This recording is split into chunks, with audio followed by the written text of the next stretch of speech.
This is VSP3305, upgrading to VMware ESXi. My name's Kyle Gleed. I'm with the technical marketing team at VMware, and I oversee pretty much everything related to the ESXi platform. That includes installing, upgrading, some of the new features, image builder, auto deploy, things like that. So I got a pretty full agenda here. We'll start with the disclaimer slide. I'm sure you guys have seen this numerous times, so just give you a minute to look at it. I don't think there's anything I'll talk about here that's really forward-looking, so I don't think we really need to be too worried about this. So here's the agenda I have. So the session is on migrating or upgrading to ESXi, and so a lot of folks out there are running ESX, the classic ESX, and I have a lot of questions. So we'll talk a little bit about convergence. We'll go over kind of the ESXi architecture, talk a little bit about how things are laid out. I spent a little bit more time on the architecture than a lot of people probably think. I do that intentionally because when you look at the requirements for upgrading, it's having a very firm understanding of how things are laid out on disk kind of helps make sense with why some of the requirements are there, why some of the limitations are there. And so I spent a little bit more time on the architecture. Then we'll actually get into some of the requirements and limitations. And then we'll go over some upgrade tips, some advice. Then we'll actually go over the upgrade process, and then we'll talk about some post-upgrade considerations, things like upgrading tools, upgrading hardware version, upgrading VMFS volumes. And we'll go to that point. We'll see where we're at on the clock. I have some additional screenshots of an actual upgrade process. If we have time, I can go through those. Otherwise, we can just open up to questions and answers. So vSphere 5 is an ESXi only release. The service console is gone. So if you're running the classic ESX, when you move to ESXi 5, when you move to vSphere 5, you will be moving to the new architecture. So it's with that will come a little bit of a change in the way you're used to managing your environment. With the service console being gone, you're going to have to become a little bit more familiar with some of the command line features, vCLI, Power CLI. You'll probably need to spend a little bit of time getting familiar with the ESXi shell and kind of learning the use cases for each and how to get in there and use them. I'd like to remind everybody the benefits of ESXi. You know, it's a lot smaller, it's lightweight, it's easier to deploy, it's a lot more secure. You know, we've taken a lot of that functionality that ran in the service console, we moved it in with the VM kernel, and it runs directly on the VM kernel, so it's a little bit more secure. It's not with ESX, you can go in, run things in the service console. You kind of had, you can run anything in the service console. With ESXi, we're very restrictive, so it's very hard to introduce a foreign code outside of what VMware wants in there. The good news is that if you're running ESX 4.x or if you're running ESXi 4.x, we have in-place upgrades. So you can upgrade directly from 4.x to 5.0 using either the installer or update manager. And that's an in-place upgrade. It will preserve the host configuration. It will preserve the existing VMFS data store. So this is, before we've had upgrades from ESXi to ESXi or from ESX to ESX, but we've never had an upgrade that allowed you to go from ESX to ESXi, and in 5.0 we have that. So that's pretty much what we're talking about today, and I think that's something that you all appreciate.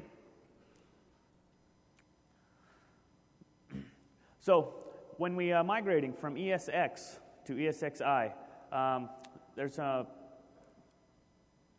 basic process that we'll be going over here is when you boot up, using the install, we'll go by the installer for the first example. So when you boot up off the installer will go out, you'll tell it the boot disk, it will go out and scan the boot disk, and it will detect the existing ESX installation. And then it will do some checks to make sure that's upgradable, and then there is some repartitioning of the boot disk, and then it will back up the host configuration, do some repartitioning of the boot disk, restore the host configuration. And in the process of doing that, the VMFS volume is restored, is preserved. So the upgrade is pretty straightforward. It's pretty simple. Now, a lot of people are running both ESX and ESXi.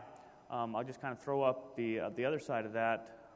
Actually, I guess okay, I'm a little bit ahead of myself. So in that process of upgrading from ESX, for folks who are on ESX, the service console goes away. So what are some special considerations that you need to be aware of? What are some things you need to think about?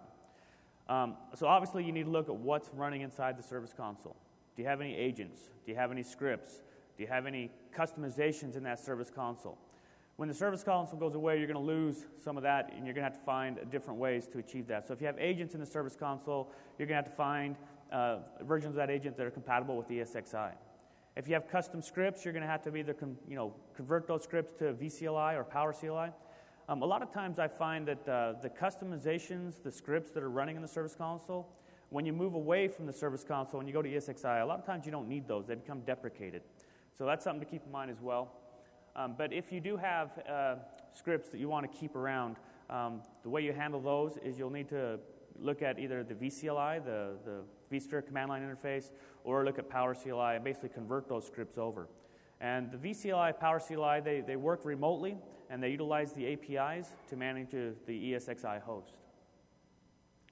The other thing to keep in mind is third-party components. So if you have any third-party packages that you've installed inside the service console, custom drivers, custom SIM providers, Nexus 1000, PowerPath, anything like that that's inside the service console.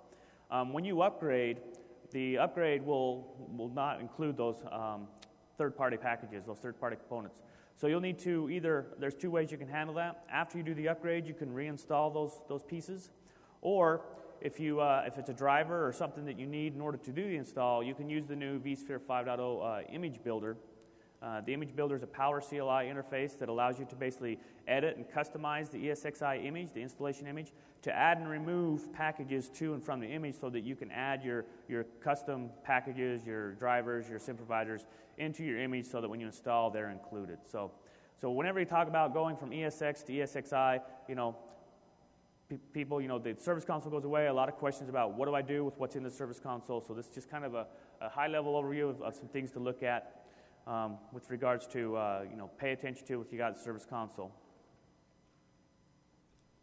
Okay, so now for ESXi, it's a little bit easier because the service console is already gone. So with ESXi, the way the upgrade works is we basically go out and again we detect the ESXi is running, but because we use the same disk partitioning between 4.x and 5.0 on the ESXi, there's really no repartitioning of the disk. So it's a lot easier. We simply just back up the configuration. We overlay the disk with the new 5.0, and then we restore the configuration. And again, the VMFS volume is preserved. So that's just kind of a high-level overview of the upgrade process. It's very straightforward. It's very easy. I sent a tweet out this morning. Somebody had done an upgrade, and they mentioned that from the time they started to the time they finished, it was a little bit over 7 minutes to upgrade from ESXi 4.1 to ESXi 5.0. Very, very straightforward. So as far as convergence and addressing the service console issues and stuff, that's pretty much the things to look for. So now let's take a minute, and before we get into the actual requirements and limitations, let's look at the actual ESXi architecture and understand how things are laid out on disk so that when we talk about how the disk gets repartitioned, we talk about how we're able to preserve the VMFS volume, we can kind of make sense of why we do that and how we do that. I don't know, I got the clicker here and I keep using the keyboard. So if we look at the ESXi boot disk, and we look at a brand new, fresh installation of ESXi, the way the installation works is it takes the first gigabyte of that disk and it breaks it out into 5 partitions. And so you'll see those on the slide there. So you have a bootloader partition, then you have 2 boot banks, a boot bank A, a boot bank B. You have a diagnostics partition for things like core dumps, and then you have a store partition, and the store partition is where things like the VMware tools ISOs get stored. So that's that first gig of the disk, and that gets laid out. The ESX hypervisor then gets copied into the boot bank. So in this case, I1, image 1 is copied into boot bank A. The actual image that gets copied in there is about 330 meg. And essentially what it is all the VIBs, all the vSphere installation bundles, all the packages that are on the installation media get copied to the boot bank. And then when the host boots up, the bootloader points to the active boot bank and it loads the image. Okay, so that's the first 1 gig. Then what we do is we take the next 4 gig and we create a scratch partition that gets mounted up as scratch. And that scratch partition is used to store things like log files and some other kind of, it's a scratch area used by ESXi. So that's why, when we say ESXi, you need 5 gig. That's, 1 gig for the partition layout and then 4 gig for the scratch partition. Anything beyond that gets put into a VMFS volume. So that's kind of the layout, the architecture. Now, when I bring this up, a lot of people ask about Y2 boot banks and what are they used for? And that's part of the dual image architecture. And so I'll take a minute here and actually go over how this dual image architecture works. So when you install, image 1 is running out of boot bank A. Now let's say 6 months later, I got some new drivers, I got an update, I want to make some changes. So I'm going to install a new image. So when I install the new image, that image actually gets copied into boot bank B. And then the bootloader gets updated, his pointer gets updated, so when next time the host boots, it will boot off the image in boot bank B.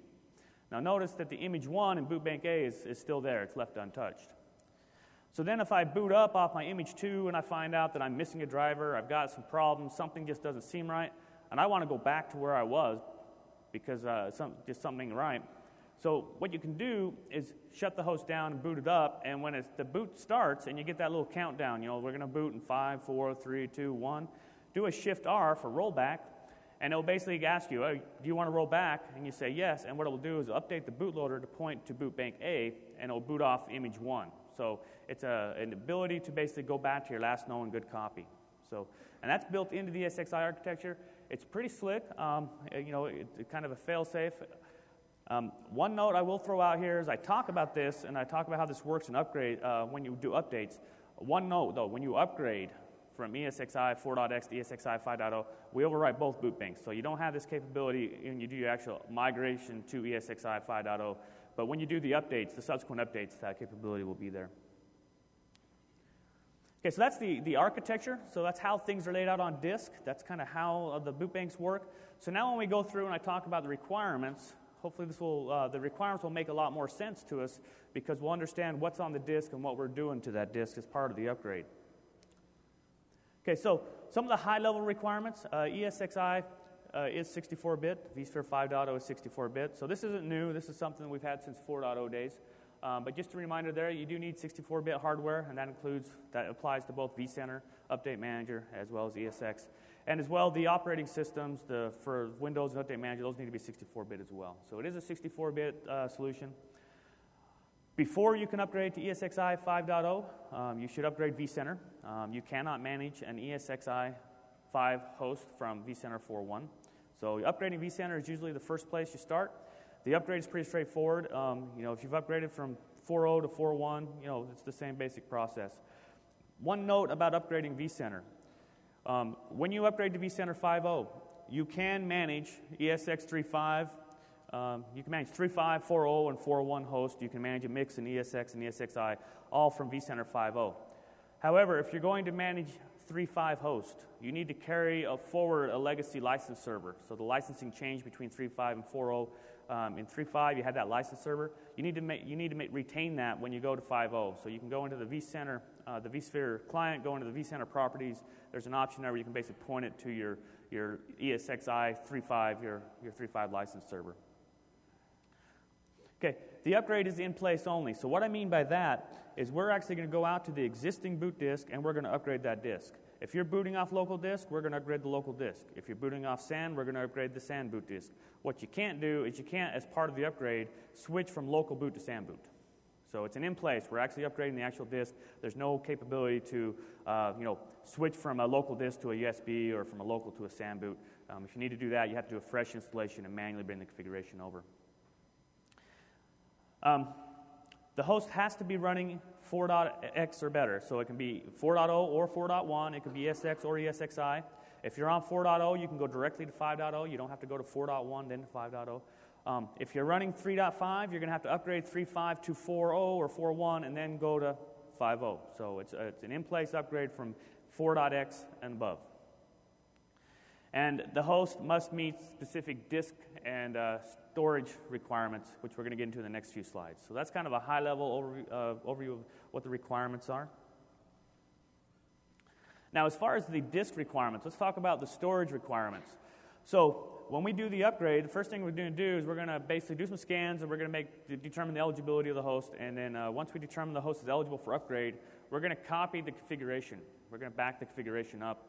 And where we save that configuration is on the VMFS data store. So we're going to need about 50 megabytes on the VMFS data store for a temp directory where we save the configuration while we do the upgrade. So whether you're upgrading from ESX or ESXi, you're going to need to have 50 meg free on the VMFS data store.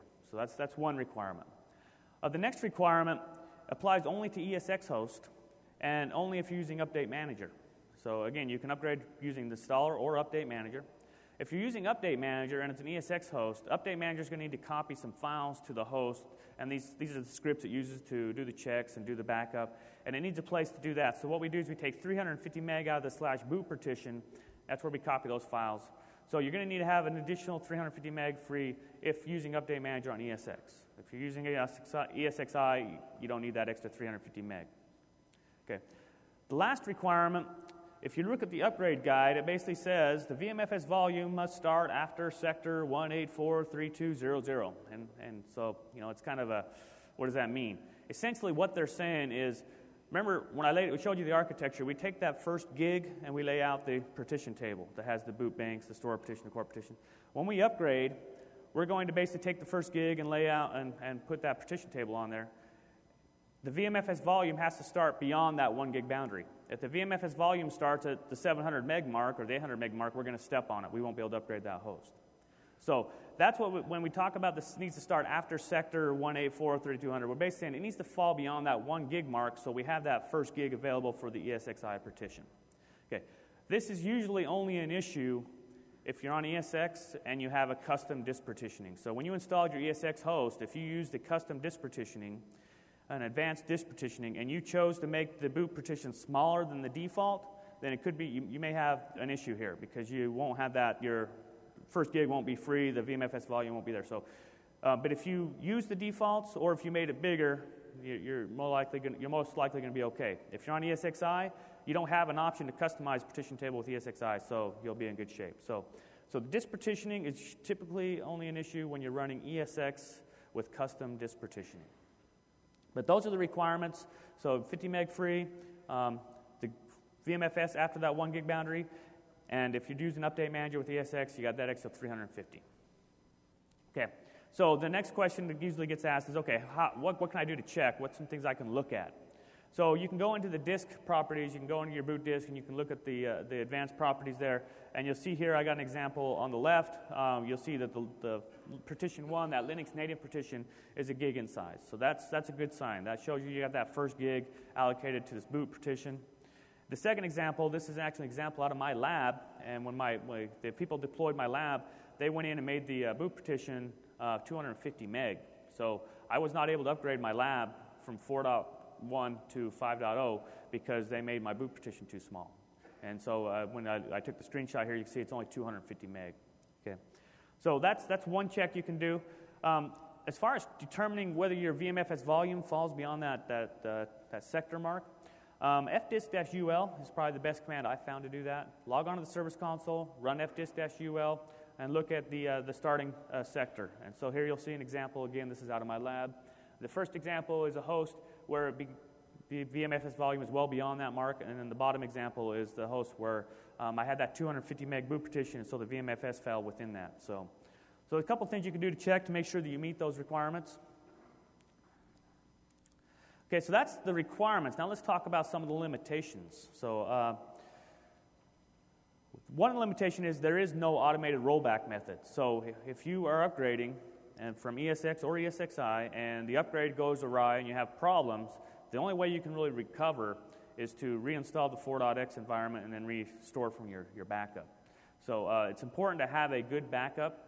I've talked to people who kind of have mentioned that because as part of the upgrade we back up the configuration, they think that they don't need to back up the configuration. That's not true because if you have a problem you have to reinstall, it's going to override that VMFS volume where we have that backup saved, so you won't be able to get to it. So make sure you have a good backup. When you upgrade, so one of the new features in 5.0 is we changed the partition table type for the boot disk. We went from the old MS-DOS-based partition type to the new GPT-based partition type, which basically means, in a nutshell, that you can have a boot disk that's larger than 2 terabytes. Well, when you upgrade, we retain the older partition type, so that means an upgraded host still has that limitation. It's not usually going to be an issue because since you've already got your boot disk and you're upgrading it, you're not really going to be worried about getting a bigger disk. But that is, I do have people ask, what is the difference between a host that's upgraded and a fresh install? And that's one of the differences there, is you retain that older partition type. Okay, we preserve the host configuration. most of it. Okay, so what does that mean, most of it? So for the most part, probably 95%, 99% of the configuration will get preserved, but there are some exceptions. So the exceptions, anything related to the service console, obviously we don't preserve. We don't need it. So, you know, the service console port group goes away, NICs get converted over to the VM kernel NICs. Any information specific to the ESX, you know, so things like ETSI sudoers, ETSI defaults, I mean, anything that's specific obviously won't get preserved. More importantly is any customizations you've made. If you've went in and you've modified the startup order, you've modified some scripts, you have custom scripts, you have custom partitions where you have files stored, that will all be lost. So we back up the ESX configuration, and we copy it over, and then everything else gets blown away. So any customizations you've done will be lost. Firewall, rule sets, and some of the firewall settings. You want to pay special attention to these settings. So some custom rule sets, some firewall settings won't be carried forward. In addition, some of the defaults may change. So if you have some ports that were defaulted to closed, they may default to open. So you want to take some time and look at the security configuration, especially if you got custom firewall rules, custom firewall settings. Any information, I already talked about custom disk partitions, and then the last thing is any local users and groups. So if you have on your ESX host, you've gone in and created a bunch of local users and groups and you use those, they will not be carried forward. So after the upgrade, you'll either go in and recreate those, or you'll need to look at maybe switching over and adding your host to an Active Directory domain and using Active Directory to manage your role-based access control. The list is really, it's quite long.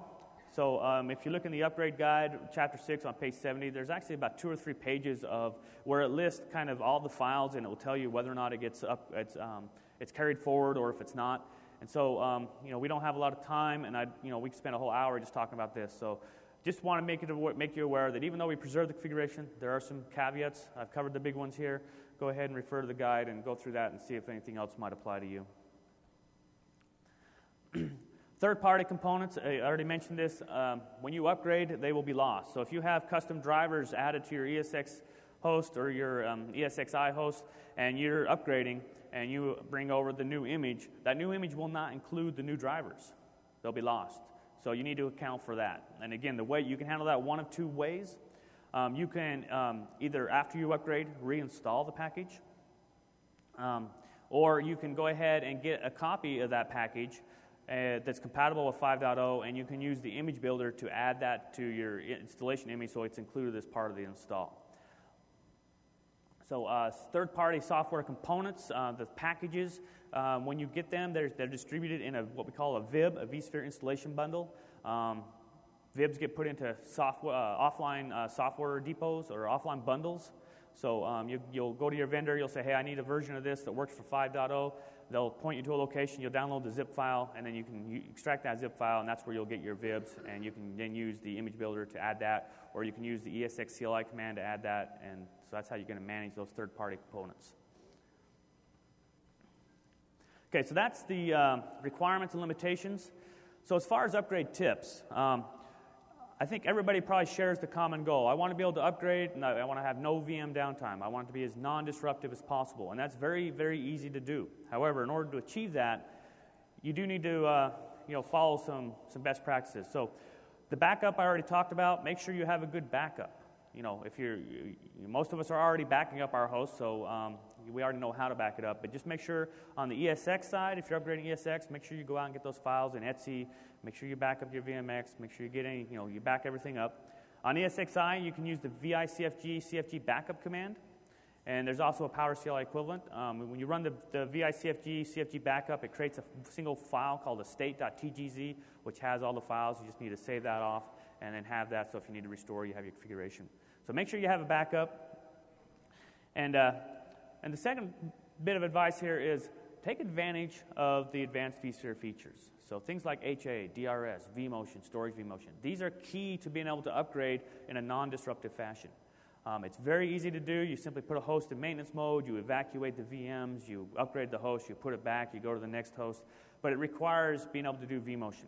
If you have things on local storage and you want to, it's a good idea to get them off local storage onto shared storage, use storage vMotion. Now, I know a lot of folks will say, well, I don't have these features enabled. I've got a standard license. I don't have an Enterprise Plus license. So remember, when you upgrade vCenter to 5.0, or you install vCenter 5.0, it comes with a free 60-day trial license. Use that license. For 60 days, you have full access to everything. So for 60 days, use that. Use vMotion, use storage vMotion, put them in a cluster, use the cluster if you don't normally use those. Get your upgrade done, then when you're done, you can go back and put your permanent license on there, and then those features will simply get disabled, but everything stays running. So with that, using clusters obviously is going to help because you can roll the upgrade through the cluster. Now, one thing about rolling upgrades. So in a rolling upgrade, when I talk about that, what I'm saying here is, let's say I have a 6-node cluster. It's running a mix of 4.0 and 4.1. I can take the first node out. I can upgrade to 5.0. I can put it back in the cluster. Now I have a 5.0 node with a 4.0 node with a 4.1 node and in a mixed environment. That is fully supported, tested, and you can do that. So you can essentially roll through all the hosts in your cluster. You can run in a mixed mode. Now, the one thing about running in that mixed mode where you have a mix of 4.x and 5.0 in the same cluster is you want to watch the VMware tools in the hardware version and the VMFS version. You'll want to wait to upgrade your hardware version and your VMFS volumes until after all the hosts are on 5.0. You can go ahead and upgrade tools at any time, but you want to hold off on the hardware version and the VMFS. And that's while you're in that mixed mode. Then once all the hosts are 5.0, you can finish upgrading. Using host profiles. So host profiles, they're really about configuration management and preventing config drift. So you have a host, you create a host profile, and then you can apply that profile to all your hosts, and you can make sure everybody's got their settings, everybody's got the right NIC settings, the right NIC teaming, the right multipathing. And so it's a way so that when you get done upgrading 16 hosts, you don't have to worry that host 11 may have one setting different than host 15, which may be different than host 3. You can make sure everybody's got the same settings, the same configurations. So again, leverage these advanced features. If you don't have those licensed normally, keep in mind you have that 60-day trial period. Now, since we're talking about using the 60-day trial, a lot of people ask about licenses. So everybody who has an active support and subscription contract is entitled to a free upgrade to 5.0. My understanding is you just need to log on to the website where you manage your licenses. There'll be a pop-up to make you accept in a new license agreement. You accept that license agreement, and then you'll have your licenses should be there. If they're not there, contact your sales folks, contact your partner, figure out what's going on, but you should have it. There's some links there to some additional resources around licensing and things you need to take into account. The big thing to keep in mind, though, is if you're using that 60-day eval, make sure you get your license on there before that eval expires. Okay, so that's some upgrade tips. Let's go ahead and go over the upgrade overview. So we'll talk about what the actual upgrade process. So I like to break it down into 4 phases. Phase 1 is upgrade vCenter, and then phase 2 is upgrade your ESX host to ESXi 5.0, and then the phase 3 and 4, upgrade your VMs, upgrade your VMFS. Now, you should take the phases in order, the exception being 3 and 4. There's no dependency to upgrade your VM before you upgrade your VMFS or vice versa. So you can do 3 and 4 kind of out of order, but you got to do 1 first, then you got to do 2, then you can do 3 and 4. There's no requirement that you do them consecutively. You can do 1, wait a month. You can do 2, you can wait 3 months. You can do 3, 4. So there's no real timing required as far as once you upgrade to ESXi 5.0, you're not under the gun to hurry up and upgrade your VM tools or your hardware version. We'll get into a little bit more of that as we go through some of the post-upgrade considerations. Okay, as far as upgrade method, should you use Update Manager? Should you use the installer? Maybe I want to do a fresh install. What should I use? So all 3 work. They all 3 work well. I personally tend to prefer Update Manager simply because I like how it's automated. I can simply go into Update Manager, import my 5.0 ISO, make my baseline, apply it to my cluster, and boom. I just sit there and watch hosts go in and out of maintenance mode and upgrade, and it's very slick. So that's an option for you. If you want to use the ESXi installer, the installer works well when you have a smaller number of hosts, when you maybe don't want the automation, you maybe just want to sit there and walk through it, and you want to hit enter on the keyboard and kind of manage the process. That works great. You can script the install to do an upgrade. So if you're have one of those environments that uses Kickstart and you have a lot of custom scripting and stuff, and you want to kind of tie in your Kickstart and your scripting around the upgrade, you can do that as well. And then performing a new installation, we talked about the requirements. We talked about how people who have custom disk layouts and stuff, they may need to do a fresh install because their boot disk may not meet the requirements. Okay, so that's an option there. If you do that, it's very important you back everything up, and you're going to have to manually reapply the configuration. So So those are your options. Again, I personally prefer Update Manager because I like the automation. It works very well.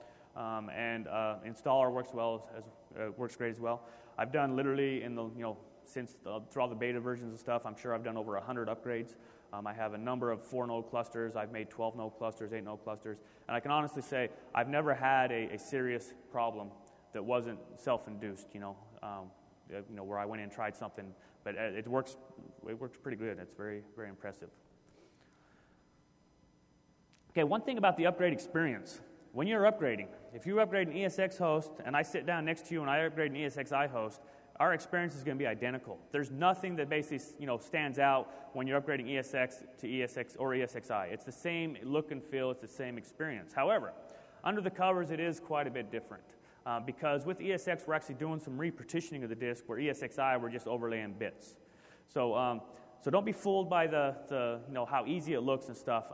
Just be aware that there is some disk repartitioning going on, and that's why we're very sensitive to the disk layout. We're not as sensitive on ESXi because we're using the existing disk layout.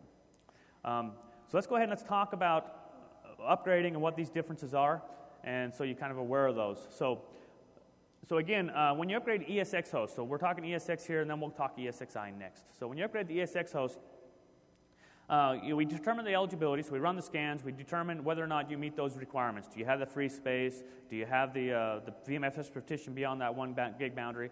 And they will determine whether or not your host is compatible or not compatible. If it's not compatible, then you're going to have to do a fresh install. You won't be able to upgrade. If it is compatible, we're going to back up the configuration, and again, that configuration goes on the VMFS volume. Then we're going to go and repartition the boot disk. And then we're going to go ahead and restore the configuration. Then after we repartition the disk, we'll lay out ESXi, then we'll restore the configuration. So when you install, if you use the installer and you go to do an upgrade, if it determines that the host is not eligible for upgrade, it does an error. It basically just doesn't give you the option to upgrade. It just gives you the option to do a fresh install. So if you're planning to do an upgrade, you boot off the ESXi installer and it comes up and gives you the option to install but doesn't give you the option to upgrade, go check the requirements. Make sure you got your free space where you need it. Make sure your VMFS volume's beyond that 1 gig boundary. Okay, so here's a before and after shot of the disk partitioning. So before, you'll see you have the ESX partitioning, you have that boot partition, you got another partition, you got the extended partition where the VMF is. And you'll see that essentially what we do is we take that first gig and we lay down that ESXi partition table. So the 5 partitions there. Now you'll notice, I mentioned when we talked about the partitioning, how we take the next 4 gig on the disk and make the scratch partition. If I'm upgrading an ESX host, I don't have that 4 gig gap, so I don't have 4 gig to create a new partition. So what we do is we go in and we create a volume on the VMFS and we create a scratch volume. So that's the other difference. So I talked about one difference being you retain that older partition type that limits you to 2 terabyte. The other limitation of an upgraded host is you'll have a scratch volume instead of a scratch partition. Is that significant? No, not really. It's just basically, the scratch partition is used primarily for logging. It's not really critical as far as performance and words. It's just basically a change to be aware of. And really, you want to be aware of this when you go to upgrade to 5.1 or upgrade to 6.0. And in the future, when you read the release notes, they may mention that, hey, if you haven't upgraded the host, here's some special considerations. So you just want to be aware of it. But as far as any concerns about, is this holding me back? Not really. I mean, it's just a volume versus a partition. It works the same. It's, you won't notice a difference. So that's the ESX upgrade. And again, so the significance here is we are going to repartition the disk, and you're going to have a scratch volume instead of a scratch partition. Really, it's nice to know, but it doesn't really impact you. It works the same. Okay, so now let's look at the ESXi side. So again, the ESXi side is a little bit easier, so we don't repartition the disk. So we're basically going to scan the host, determine if it's eligible. If it's eligible, we'll back up the configuration, we'll overlay the bits, and then we'll restore the configuration. Again, there's no repartitioning of the boot disk, so it's a little bit easier. Okay, so by show of hands, does anybody here have any 3.5 hosts that they plan to upgrade to 4.0 and then upgrade to 5.0? Okay, so there's several people here who had that. When you do that, when you go from 3.5 to 4.0 and then immediately to 5.0, there's a special consideration. If you go into the upgrade guide, okay, I got ahead of myself. So let me just real quick. This is a before and after shot of the ESXi, and you'll notice the same disk architecture. And the thing I want to pull down on this slide is you have a scratch partition instead of a scratch volume. Okay. So now getting back to what I was talking about, going from 3.5 to 4 to 5. There's this condition, if you read in the upgrade guide, it will say a host with lopsided boot banks cannot be upgraded to ESXi 5.0 using Update Manager. So what does that mean? What is a lopsided boot banks? How do I know if I have lopsided boot banks? So let me just take a minute and explain what that is. So lopsided boot banks only applies to ESXi, and it only applies if you're going from ESXi 3.5 to ESXi 4.1 to ESXi 5.0. So when I ask about people going from 3.5, I should probably clarify that's ESXi only. So what happens is in 3.5, the boot banks were 48 meg. In 4.0, the boot banks are 250 meg. So we changed the size of the boot banks. But when you upgrade from 3.5 to 4.0, we only grow one of the boot banks. So you end up in a situation where one boot bank is 48 meg, the other boot bank is 250 meg. That's a lopsided boot bank. When you have that situation, you can't use Update Manager to upgrade. You got to use the installer. If you try to use Update Manager, it will come back and tell you invalid boot disk. So this only applies to ESXi again, and it only applies if you go from 3.5 to 4.0, then immediately to 5.0.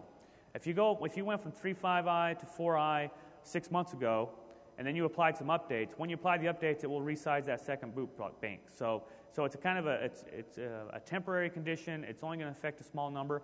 But I want to bring it up because the upgrade guide does talk about boot banks, and I imagine there'll be a lot of questions about what is it, does it apply to me, how do I manage it. So that's kind of what lopsided boot banks are. You'll see there's an actual screenshot where I look at the disk partition and I'm actually showing where I have one boot bank's 48 meg, the other boot bank's 250 meg. And again, when you have this, you can upgrade using the installer. You just can't upgrade using the Update Manager. Another option you have is go ahead and do an update or do a patch. And when you do that update or patch, it will resize that second boot bank and you'll be back, and then you can use Update Manager. So that's what lopsided boot banks are all about. When I first read it, it sounded like it was something, kind of a concern, but in reality, I think it's going to be, not a significant issue. It will only affect a small number. Okay, this is kind of a summary, just kind of showing the upgrade path, the upgrade process. I kind of throw this up just kind of as a reminder of what we just kind of went over. So you start with your vCenter 5.0 upgrade. Remember, you got to be on compatible 64-bit hardware. The host has to be running 4 or higher. If you're running 3, you have to upgrade to 4 first. And then in addition, you got to have some specific, there's some specific requirements around disk partitioning, free space. Those have to be met. And once that's met, you can upgrade either using Update Manager or the installer. And you can script the upgrade using the installer as well. Okay, some post-upgrade considerations.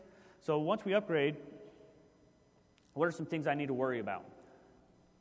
So I mentioned we don't carry forward any local users and groups. And if you have 100 hosts and you're upgrading 100 hosts and you don't want to have to go in now and create 10 users on each of those 100 hosts, that means you got to go in and recreate 100 user accounts. It can get pretty tedious and not very fun. So for that reason, I always remind people, you can put an ESXi host in Active Directory, and you can use your Active Directory credentials to log on and administer. There's certain groups you can create in Active Directory that are recognized by the ESXi host. So if you're not putting your host in Active Directory, pretty much everybody has Active Directory, so that's something to consider. So if losing those local users and groups is a concern for you, keep in mind, you can put the host in Active Directory, and that can make life a little easier for you. When you install ESXi, when you put the vCenter installation CD in and you launch the auto run, you'll notice there's 3 new options on the CD. There's a syslog collector, a dump collector, and the auto deploy server. Those are new in 5.0. So essentially what the dump collector and the syslog collector do is when you go to ESXi, the logs are stored in that scratch partition. And as people get different architectures, boot from SAN, boot from USB, boot from local disk, even auto-deploy. Auto-deploy is a new diskless capability where we install directly in memory. And the point being is that when you go through these different architectures, you can get into situations where maybe you don't have a scratch partition, you don't have a local scratch partition, or maybe you're booting off a USB and it put the scratch partition in memory. But the location of your logs is important. So if you need to troubleshoot, where are my logs? How do I get my logs? If my logs end up in memory and I reboot the host, I can lose my logs. So there's situations where setting up a remote log server makes a lot of sense. And a lot of people set up a remote log server just because it's a best practice and because it makes the logs easy to access. So in the past, what that has meant pretty much is you have to go out and install a Linux box and set up a syslog on a Linux box and then go point my host to use that. With 5.0, with the syslog collector, it basically installs on a Windows host. And it's very simple. You just go in and you click install. It will install it. It asks you for an IP address. And then you go into your ESX host and you basically point the ESX host to log to that that remote log server. And it basically will put your logs on a remote log server and ensure they're on a persistent data store. The dump partition, the dump collector works the same way. If the box psods or dumps a core, it will dump it out and put it on that network, that remote network location. So a couple of things to consider, when you go to ESXi 5.0, if you want to set up remote logging, and if you're worried about your dumps, you can set those up using those options. One note on this, if you're using the vCenter server appliance, the VCSA, these things come already configured, pre-configured. The VCSA is the new Linux-based vCenter appliance. It comes with the auto-deploy, it comes with the syslog. They're already there and installed, you just have to go in and configure them. If you're using Windows, there's the extra installation step. Okay, we talked about scratch partition. I like to double-click on scratch partition simply because if you follow the communities, if you've been on ESXi for a while, you're aware that placement of the scratch partition is kind of a concern for a lot of folks. The situation that comes up quite often, I won't say quite often, but does come up is you're having a problem, and you're trying to figure it out, you can't figure it out, you reboot your host, the problem persists, so you get on the phone, you call support, you say, hey, support, I'm having a problem. They say, give me a log bundle. So you generate the log bundle and you ship to them, and then support tells you your logs are empty. And you find out the reason your logs are empty is because you were logging to a scratch partition that was in memory on a RAM disk and not on a persistent data store, and you didn't even know it. There are certain situations when you install ESXi, remember it creates that scratch partition. And if for some reason it's unable to create that scratch partition, it will go ahead and take 4 gig of RAM and create a RAM disk and put it there. And so after you install, go check the location of your scratch partition. Make sure it's on a persistent data store. And so that's just kind of a heads up there. Okay, so this is so we're running on ESXi 5.0. If you're coming from the ESX Classic environment, a lot of questions about how do I continue to manage it? My service console is gone. Really, use the vCLI, use PowerCLI, use the shell. So a couple of thoughts on that. So the tech support mode, what we used to call tech support mode, has been renamed to ESXi shell. So it's basically the same thing, just a new name. Inside the ESXi shell, you can log on to the ESXi shell directly on the console, or you can SSH to it. By default, these are turned off, so you'll have to go in and enable them. You can enable them from the console or from the vSphere client. So you'll enable tech support mode, you'll enable the ESXi shell, you'll enable SSH.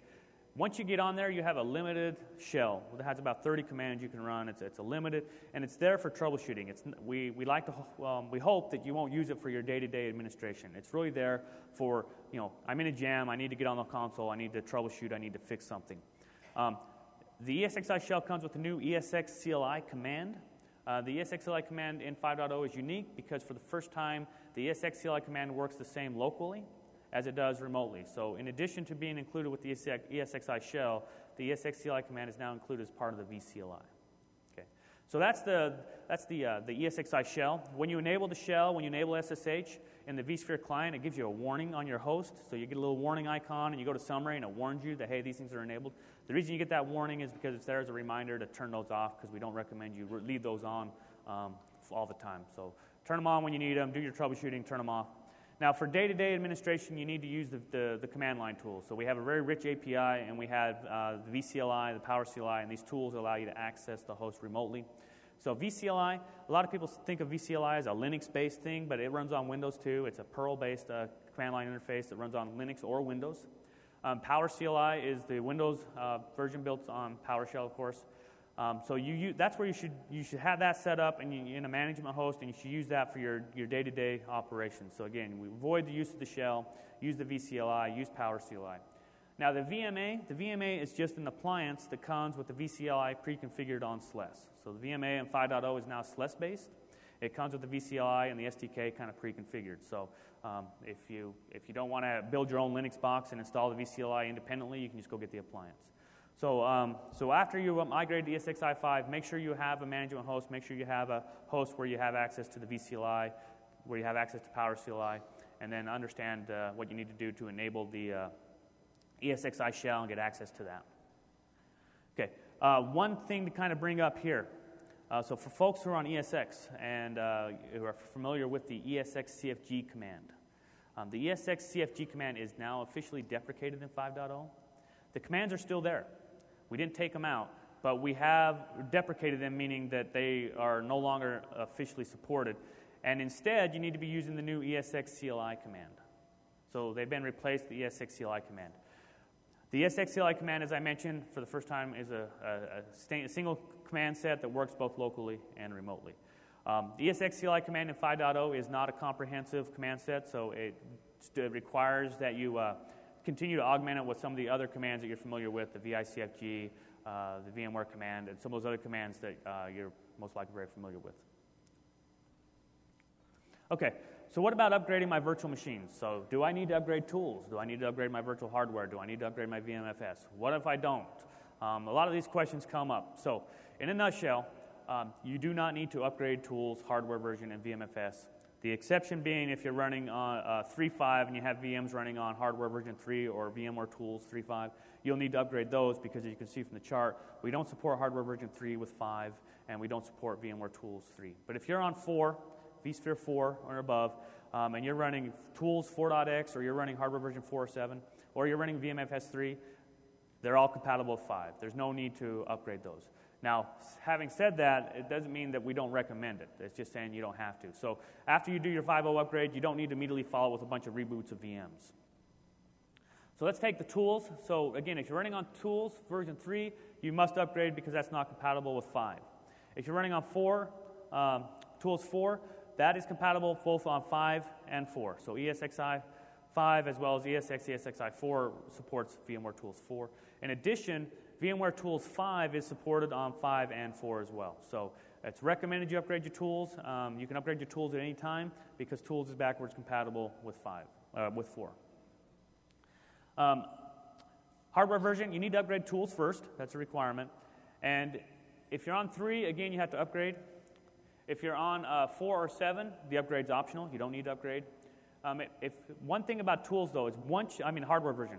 Once you do upgrade, and you upgrade to tools hardware version 8, keep in mind that that VM is no longer compatible with 4.x. You cannot run a VM with hardware version 8 on a ESXi 4.x host. So in that mixed cluster, when you're doing a rolling upgrade, where you have a mix of 4.x and 5.0 in the same cluster, remember, you're going to want to avoid upgrading hardware version until all hosts are on 5, because once you upgrade the hardware version, it can no longer run on the older host. VMFS volumes, same kind of thing as the hardware version. You don't need to upgrade it, but once you do upgrade it, it's no longer accessible or visible by the 4.x host. So if you have a mixed cluster, you don't want to do it. So that's the VMFS. Okay, so I got a summary here, and then after I go through the summary, I think we're doing pretty good on time, so what I'm actually going to do is after I go through the summary, I'm actually going to go through some screenshots of an actual upgrade process, and I'll go through the screenshots for upgrading from ESX using the installer, then I'll go through some screenshots using the update manager. And it's very quick. There's like 5 or 6 slides for each, just to give you a kind of a visual clue of what the experience is going to be like. So summary. So we are 5.0. vSphere 5 is ESXi only. We support in-place upgrade from both ESX and ESXi, as long as it's 4.x or higher. The host configuration is preserved. Keep in mind there's a few exceptions. Users, some of the firewall settings are probably the most significant. The VMFS partition will be preserved, but remember it's got to start after that 1 gig boundary. Upgrading the VM components, the virtual hardware, the virtual machine is optional, with the exception of if you're running the older VMFS, the older version 3. Things to watch for, any custom boot partitioning. Generally, I think as long as you're not using a custom boot partitioning, you should be okay. If you're using custom boot partitioning, as long as you made things larger, you should be okay. And then, again, leverage that 60-day trial to get vMotion, storage vMotion, and those things to enable that upgrade with no VM downtime. Okay, so now let's jump in. So I'm going to go through an example of upgrading using the installer. So how do I upgrade using the installer? First thing I'm going to do is I'm going to find my host. I'm going to put it in maintenance mode. Now, when I put it in maintenance mode, if I'm using DRS in fully automated mode, my VMs will automatically be migrated off. Once I do that, I put in the CD, DVD, and I boot off the installation media, and I come up with the installer screen. I just hit enter to boot off the installer. It's going to do some scans, it's going to find the disk, and it's going to come and say, okay, which disk do you want to upgrade? Now, if I got a list of multiple disks, I can hit F1 when I hit the disk, and it will give me the details, and you'll see here from the details that it detected that I have an existing ESXi 4.1 installation there. So I can go ahead and upgrade that installation. So I go ahead, and I get the upgrade screen. Now, this screen, you'll see the top option, Migrate and Preserve. That's the upgrade option. If you don't see this option, that means that it failed some of those pre-checks. So we'll go ahead and take that first option to upgrade, preserve, and then you'll get, if you have, the installer will check to see if you have any additional packages installed on the host, if you have any third-party components. If so, it will give you this warning saying, hey, I see you got some things installed, and this is really just a warning to remember to reinstall these or make sure they're included as part of the installation image. So you'll acknowledge that. You go ahead, press F11, and it basically will go through and it'll do the counter 1% up to 100%, and it'll come up with this screen saying, I'm done. When you're done, you go back to vCenter, you right-click, you connect, and it takes the host out of maintenance mode. I mean, it'll reconnect, the host will reconnect to maintenance mode, go in, verify the configuration, make sure everything's there, and then take the host out of maintenance mode, and your upgrade's done. So very, very simple, very slick. One question I get a lot of is, will my stats, my performance stats, and everything in vCenter for that host be retained? The answer is yes, as long as it's a disconnect and a reconnect. If you remove the host out of the inventory, that's when you lose your stats. Okay, so that's using the installer. So as you can see, it's really straightforward, very simple. And like I said, I had one guy who tweeted that he, from start to finish, it took him 7 minutes, a little over 7 minutes to upgrade the host. Okay, so now let's go over the Update Manager. Again, Update Manager is fully automated, which makes it nice. So you go into Update Manager, you go into the Update Manager tab, you go to the ESXi images, and you choose Import ESXi Image, and you'll basically point it to the ISO. It will load the ISO in, and then after the ISO is loaded in, the wizard will ask you to create a baseline. So you'll go ahead and create an upgrade baseline using that image you've imported. And then after you've done that, you simply take the baseline image you created, and you go and you attach it to your host. So you just go to the host, you say attach this baseline, and then after you attach it, you go in and do a scan. The scan is going to scan, and it's going to come back and tell you it's either compliant or, it tells you, what's the words it use, compliant, non-compliant or incompatible or unknown. If it's non-compliant, that's good. You just need to make it compliant. You need to upgrade it. If it comes back with incompatible, you need to check that because there's two reasons it will come back as incompatible. One is it's detected third-party software, and you need to kind of acknowledge the warning. And the other is because you didn't meet the boot disk requirements. So, but anyways, after the scan completes, look down there at the details, and it will tell you whether or not it's going to be able to proceed. Here's an example of the third-party warning, basically saying, hey, you got some things on here. So I acknowledge that. And then I just go ahead and remediate. And when the remediation comes up, it will ask you, there's several screens that ask you. It's going to ask you how you want to handle FT, how you want to handle HA, what do you want to use, vMotion or power off. And you can customize all that. It's all pretty straightforward. The one that is not so straightforward that I call out is this. You have to check the box to remove the third-party software. So this is kind of a fail-safe, just to make sure that we're not going to automatically upgrade and remove third-party components unless you check the box to make sure that's what you want to do. And again, if you have those third-party components, add those to your ESXi installation image using the image builder. Okay. So then after that, you simply go in and you remediate. The host is he'll be put in maintenance mode. He'll be evacuated, put in maintenance mode. He'll be upgraded. He'll come back, and then you just need to test, verify, and that's pretty much it. So that's the upgrade from both Update Manager as well as the installer. So I've got what we got. We got about 7 minutes for questions and answers. I'm happy to take any questions. Yeah, go ahead. I don't know, Brian. Thank you. Thank you. How does all this affect those of us running ESXi 4.1 embedded? Any difference? So the embedded is usually on a USB stick or an SD card. SD card, yeah. So it shouldn't be an issue because we're not, it's ESXi embedded, so it's ESXi, so it's using the same partition table, it's just overlaying.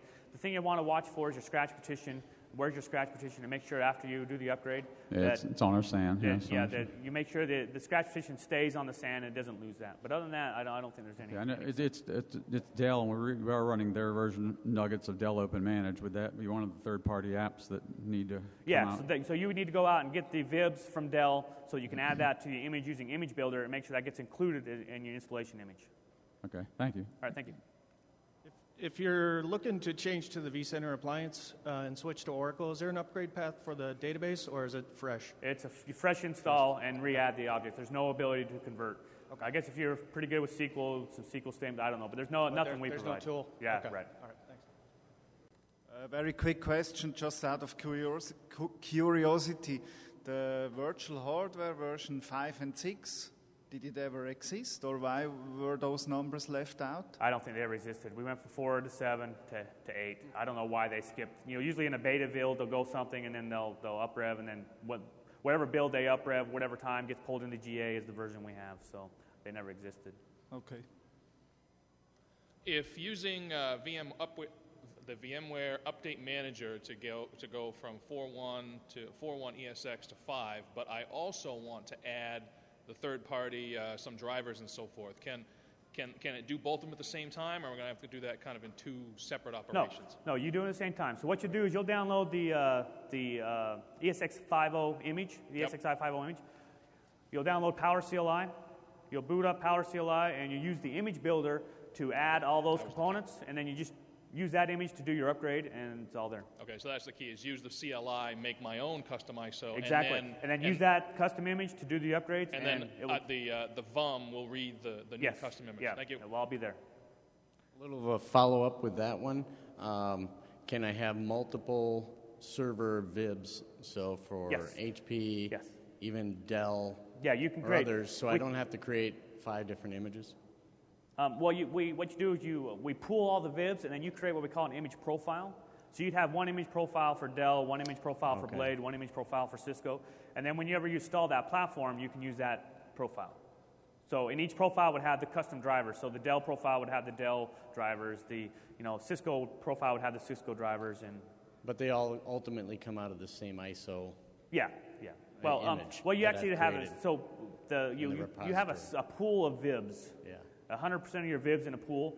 You would take a subset of those VIBs and create an image, an ISO for one, for a Blade server, another ISO. So it'd be separate ISOs that you would use to install the different hosts. So if we have a cluster with different types of servers in it, say HPG 6s and 7s, and they require different VIBs, I need to have different... You'd have 2 different ISOs. One ISO for installing 7, one ISO for installing 6. Okay. Or you could probably create one VIB that has all the drivers if the drivers are compatible. That's what I'm thinking. Yeah, if the drivers are compatible, then you can have one and have it be comprehensive. All right. But if the drivers are incompatible, like it's either version 4 or version 5, and you can't have them both together, then you'd have to have 2. But if you can have version 4 and version 5 and they work out, then you can put them all in one. Great. Thanks. All right, thanks.